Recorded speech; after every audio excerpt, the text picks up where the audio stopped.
Russia strikes Ukraine with Iskander, and over 120 drones overnight. Air defenses respond. That is the stark reality we're looking at this Saturday, January 10th, 2026. Before we jump in, subscribe to Defense Reports, your go-to source for timely, in-depth military and defense reports. I'm Alex. Join you with Aria in the latest Deep Dive by Defense Report for a sharp, no-nonsense breakdown of the latest in global defense news, military technology, and strategic developments.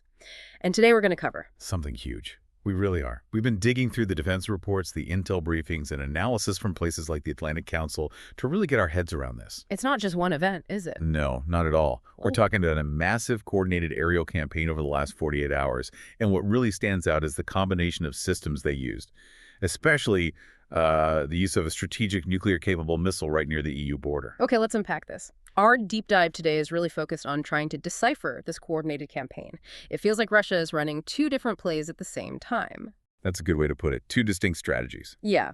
On one hand, you've got this high-end strategic escalation, a political message fired at Mach 10. And on the other, you just have this low-cost, mass-volume attrition. It feels like it's purely designed to bleed Ukraine's defenses dry. So to give you a roadmap for this analysis, we'll start with the immediate humanitarian toll. What this mass drone attack did to Kyiv in the middle of a brutal winter. Then we'll pivot to the bigger strategic threat, the Oreshnik missile, what it can do, and the terrifying message it's sending to NATO. And finally, the tech. Exactly. The silent arms race happening in the air. We're seeing some alarming new drone innovations from Russia, like mounting air defense systems on cheap UAVs, and of course, how Ukraine is fighting back.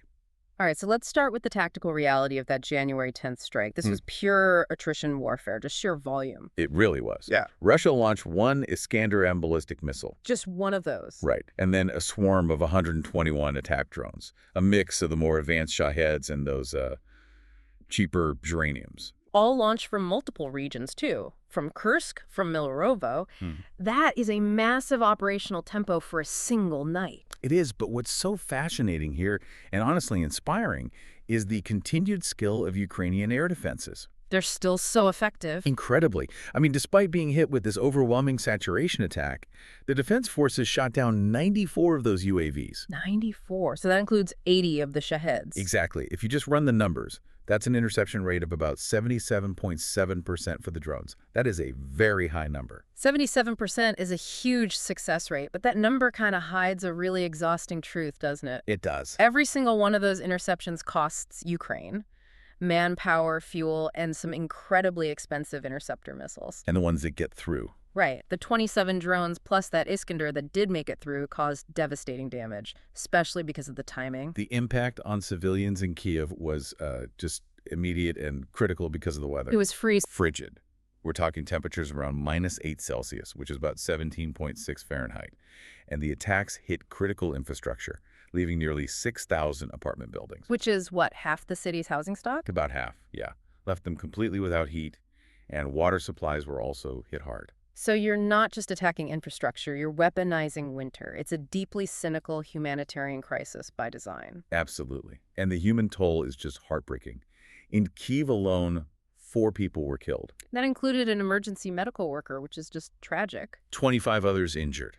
This isn't just about military targets. It's about breaking civilian morale.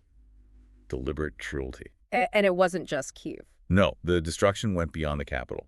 Yeah. In the Dnipro region, they shot down 27 UAVs, but the ones that got through caused huge fires and damage in Kyiv and Dnipro. 3 more civilians injured there. And yet the resolve it doesn't seem to break. It really doesn't. Your sources had this quote from a Kyiv resident, and it just stands out. She said, what Russia is doing, of course, shows that they do not want peace, but people really want peace. People are suffering. People are dying. That really drives home the stakes. So if the mass drone attack was about exhaustion of crews, of resources, then the strategic strike that came just before it had a completely different and, frankly, much more frightening goal. Strategic intimidation. Absolutely. Yeah. Exactly. So now we're shifting gears to the strategic escalation, the Oreshnik missile strike on January 9th. This wasn't attrition. Not at all. This was a signal. The Oreshnik is an intermediate-range ballistic missile, an IRBM. And crucially, it's nuclear capable. That's the key. Firing a strategic weapon like this, even with a conventional warhead, is a huge step. And this strike on the Lviv region was only the second time we've ever seen it used in combat. The first was back in November 2024 against Dnipro. So let's put the sheer number of drones aside for a second and just talk about the quality of this one weapon. What makes the Oreshnik so terrifying? It's all about its performance. I mean, Putin himself has bragged about this. He claims it streaks to its target at Mach 10.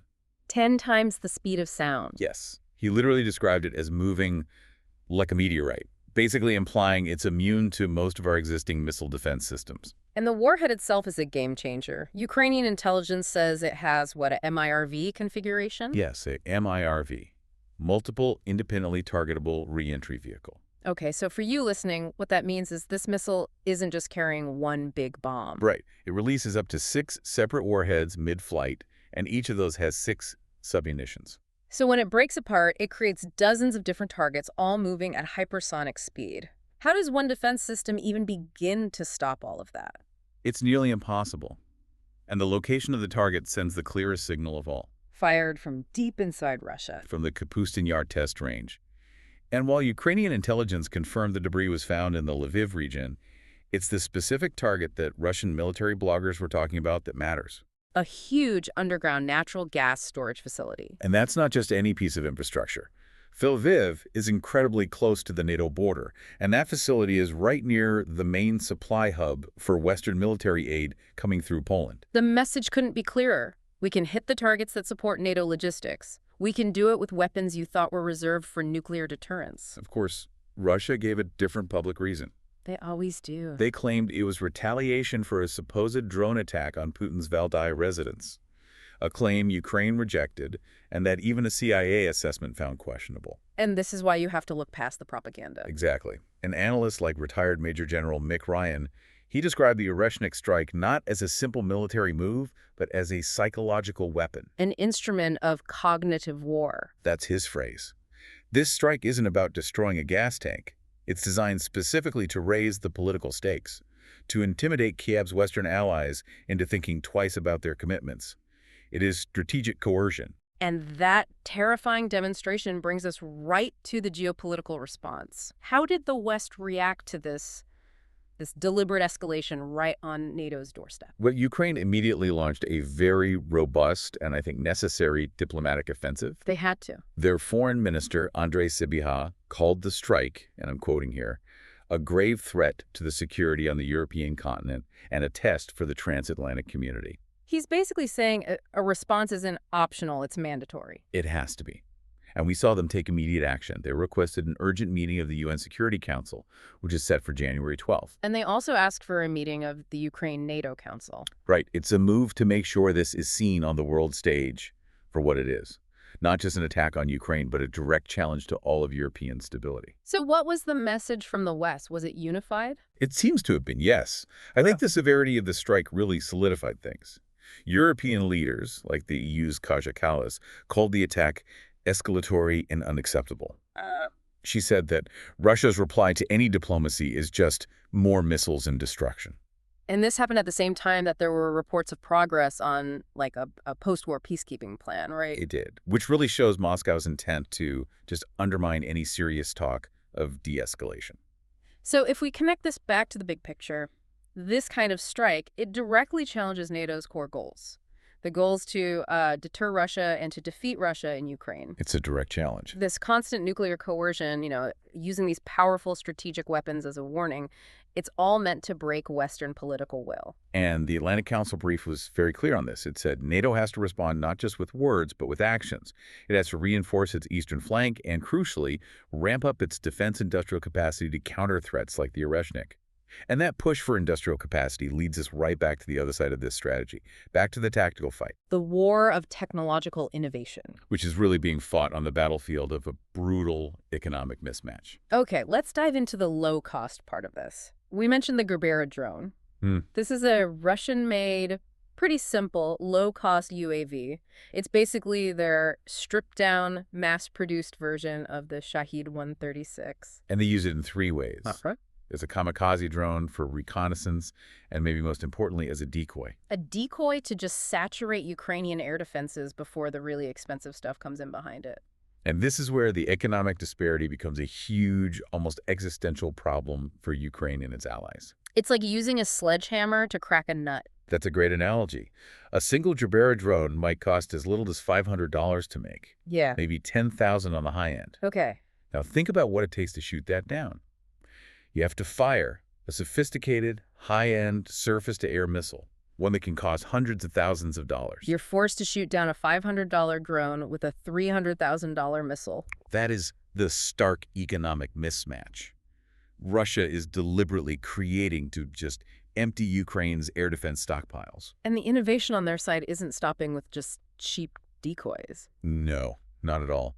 Recent intel shows they're putting cameras and radio modems on Shaheds for better targeting. But the most alarming change is that they're mounting man-pans-man portable air defense systems, like the Verba, onto the drones themselves. So wait, they're putting a shoulder-fired anti-aircraft missile on a drone? That's exactly what they're doing. It's a huge tactical headache for Ukraine. What? What's the specific target? They're trying to close a loophole. They're targeting the low-altitude platforms Ukraine uses to hunt drones. So their interceptor aircraft, and especially their Mi-8 helicopters, which fly low with machine guns to shoot these things down. So they're using cheap drones to hunt the helicopters that hunt the cheap drones. It's an endless cycle. It is, but Ukraine is fighting back with its own agility. It's remarkable, really. The counter-innovation. To fight that economic mismatch, they're using more of their own specialized FPV interceptor drones. These cost about $5,000, which is way cheaper than a big missile. And they're still using those Mi-8 helicopters, right? They are. They equip them with thermal imagers and machine guns, and they become really effective, low-cost drone destroyers. This has become an arms race of who can innovate faster and, more importantly, cheaper. So let's try to synthesize all this. What does it all mean for the immediate future? This dual strategy from Russia, the high-end psychological punch of the Oreshnik missile, combined with the relentless economic drain of the Jabera swarm. It presents Ukraine and its allies with this incredibly complex, high-stakes puzzle. It really does. Russia is signaling both its strategic reach and its industrial resilience, basically daring the West to call its bluff. It seems like they're totally committed to a long war of exhaustion. Absolutely. They're using these two systems to create a perpetual crisis on the ground and a perpetual drain on Western resources. And this brings us to the fundamental strategic question for everyone who supports Ukraine. Which is? Can Western political will, especially through things like sanctions aimed at Russia's defense industry, can it degrade Russia's military-industrial capacity faster than Ukraine's limited air defense stockpiles can be depleted? So it's an economic and industrial race against time. Completely. Yeah. The ability to survive this air war, or at least stabilize it, depends entirely on the answer to that critical question. You've been listening to Defense Report by Alex and Aria, where we analyze the latest in military strategy, global defense, and advanced weaponry. If this discussion gave you a better understanding of the global stakes, make sure you don't miss our next analysis. Subscribe to Defense Reports, your go-to source for timely, in-depth military and defense reports. We'll catch you next time.